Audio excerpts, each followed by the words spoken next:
Kinausap ako ng manager ko. Marietta, pupunta ka na ng Japan. 3 days from now. Ha?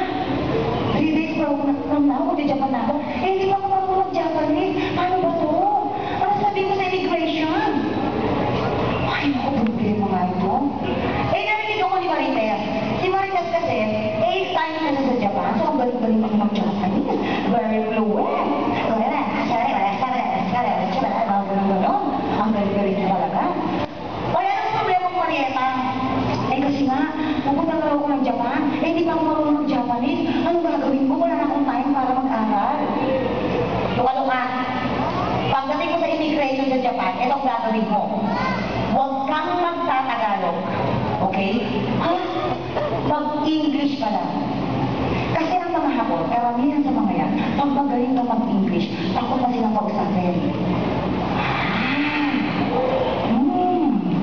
Kung sa bagay tayo mga Pilipino, mabilis tayo matuto ang English, kaya nga all over the world, hindi man tayo, di ba? Totoo yan.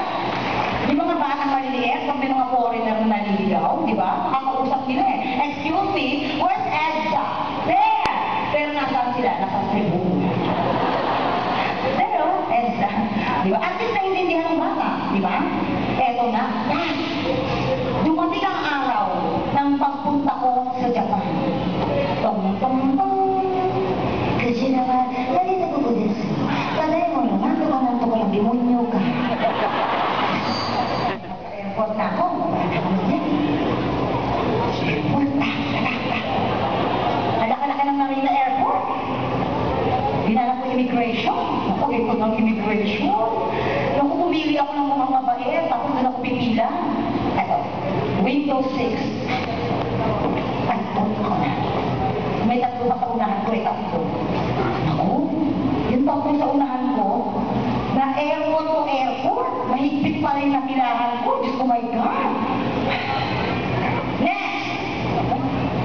Biglang, tandaan mo, English ka lang, Oo.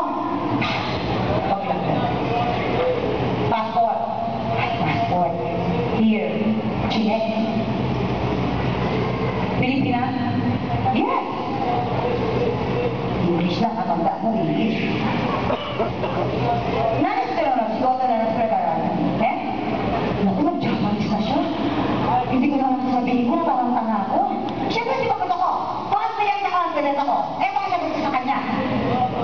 I'm tinahirap tayo din. No matter what they take from me, they cannot take away my dignity because the greatest love of all.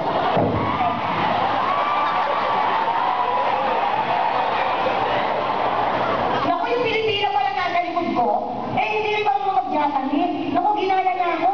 Ganun din ang ginawa niya sa kaya namatay siya. Kasi sabi niya, and now, the end is near, and so I'll face the final curtain. Chugi. Ano ka ba? Sa dami-dami ng kanta, may way pa na pinili niya. Loka-loka, di ba?